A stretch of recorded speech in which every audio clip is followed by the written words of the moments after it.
በዞዲያክ ዓለም ውስጥ እንደ ሊዮ በሄደበት ቦታ ሁሉ የሰዎችን ትኩረት የሚስብ መድረክን የሚቆጣጠር እና ማራኪ የሳብ ጥንካሬ ያለው ሌላ ምልክት ማግኘት አስቸጋሪ ነው። ሊዮ ሲባል በራስ መተማመን፣ ልግስና፣ ታማኝነትና የመሪነት መንፈስ ማለት ነው። ካንሰር በማህበራዊ ህይወቱ ራሱን በመከላከል በጥንቃቄና በዝምታ ጥቂት ሰዎችን ለመቅረብ ሲሞክር፣ ሊዮ ግን እንደ ፀሐይ ደምቆ በዙሪያው ያሉትን ሰዎች ሁሉ ማሞቅና ማስተናገድ ይወዳል። በዛሬው ቪዲዮ የሊዮን ማህበራዊ ህይወት ከሰዎች ጋር የመግባባት ልዩ ችሎታውንና በጓደኝነት ውስጥ ያለውን ታማኝነትና መሪ ሚና በጥልቀት እንፈትሻለን።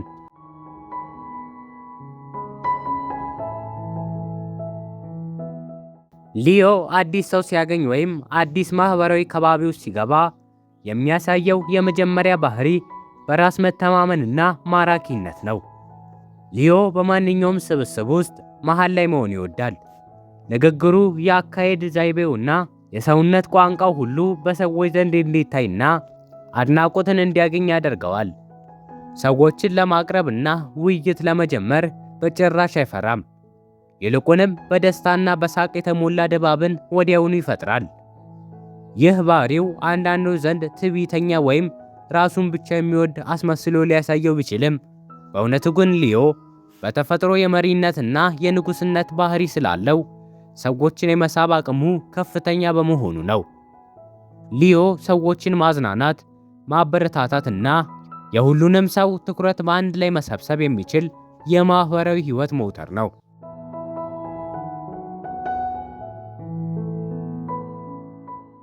ወደ ጓደኝነት ስንመጣ ሊዮ በዞዲያክ ውስጥ እጅግ ለጋስና ጠባቂ ጓደኛ ነው።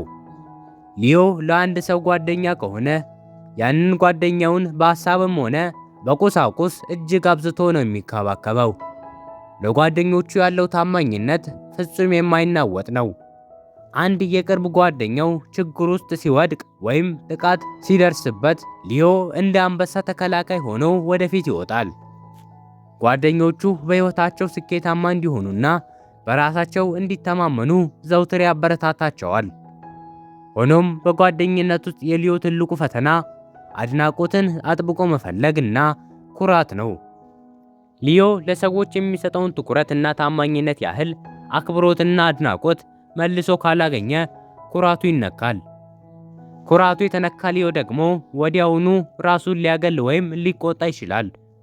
ለሱ ጓደኝነት ማለት የጋራ መከባበርና እርስ በርስ መደጋገፍ ነው።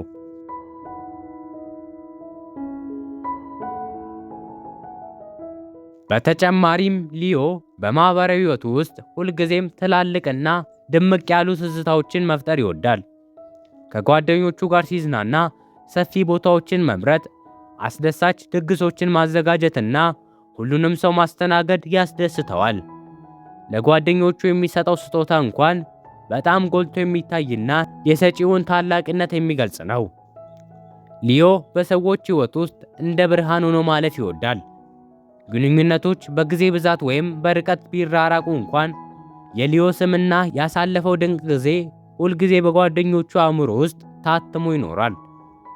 ለእሱ ማህበራዊ ህይወት ዝም ብሎ ጊዜ ማሳለፊያ ሳይሆን በሰዎች ልብ ውስጥ ዘላቂ የሆነ ተጽዕኖን፣ ፍቅርንና ታማኝነትን ጥሎ ማለፍ ነው።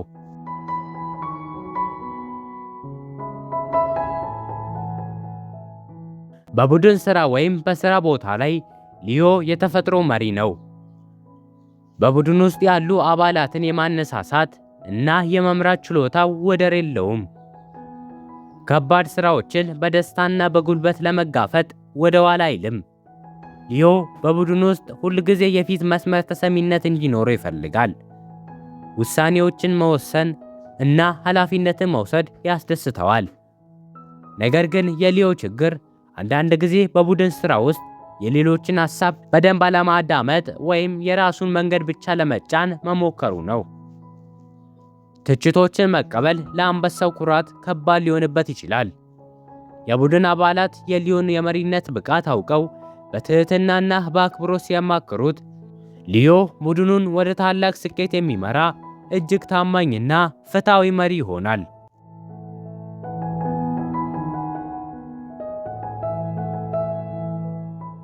ሊዮ ከማህበራዊ ህይወት በኋላ አእምሮውንና ጉልበቱን የሚያድስበት የራሱ ጊዜ ያስፈልገዋል። ሊዮ ሁል ጊዜ መድረክ ላይ ሆኖ ሰዎችን ሲያዝናና እና ሲመራ ስለሚውል ከሰዎች ከተለየ በኋላ ወደ ራሱ ምቹ ቦታ በመመለስ ማረፍ ይፈልጋል። ይህ የእረፍት ጊዜው ንጉሱ ዘውዱን አውርዶ ሰላም የሚወስድበት ጊዜ ነው። በዚህ ጊዜ ውስጥ በጥበብ ሥራዎች፣ በሙዚቃ ወይም በሚወዳቸው የቅንጦት ነገሮች ራሱን ያድሳል።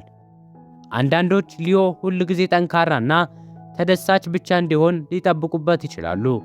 ነገር ግን እሱ ራሱም ስሜቱ የሚጎዳና የእንክብካቤ ፍላጎት ያለው ሰው መሆኑን የቅርብ ጓደኞቹ ሊረዱለት ይገባል።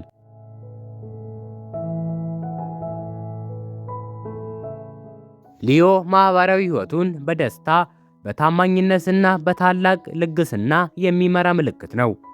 ምንም እንኳን አንዳንድ ጊዜ በራስ መተማመኑ ወደ ኩራት ቢያጋድልም የሊዮ እውነተኛ ፍቅርና የጓደኝነት ጥንካሬ ግን በዞዲያክ ውስጥ እጅግ ደማቅ ከሚባሉት አንዱ ነው።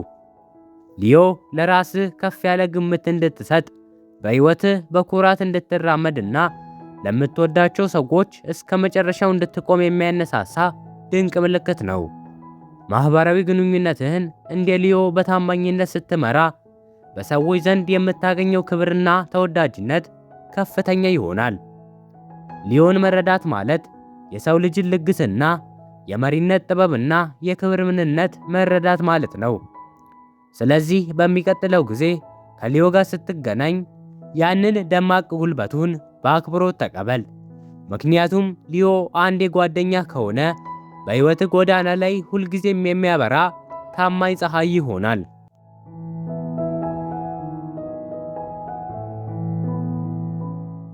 በማጠቃለያም የሊዮ ማህበራዊ ሕይወት በኩራት በልግስናና ፍጹም በሆነ ታማኝነት ላይ የተመሰረተ ነው። የዚህ ኮከብ ምልክት የሆኑ ሰዎች በዙሪያቸው ያሉትን ሰዎች በማበረታታት እና በመጠበቅ ረገድ ወደር የላቸውም። የዛሬው የሊዮ ማህበራዊ ባህሪ ይህንን ይመስላል። በቀጣይ የዞዲያክ ምልክቶች ተከታታይ ፕሮግራማችን ስድስተኛው የሆነውንና ነገሮችን በጥንቃቄና በስርዓት የሚመራውን የቪርጎን ማህበራዊ ግንኙነት ባህሪ በሰፊው እንመለከታለን። ሰብስክራይብ በማድረግ እንዲሁም የደውል ምልክቷን በማብራት ቤተሰብ መሆን ይችላሉ። በቀጣይ ቪዲዮ እንመለሳለን።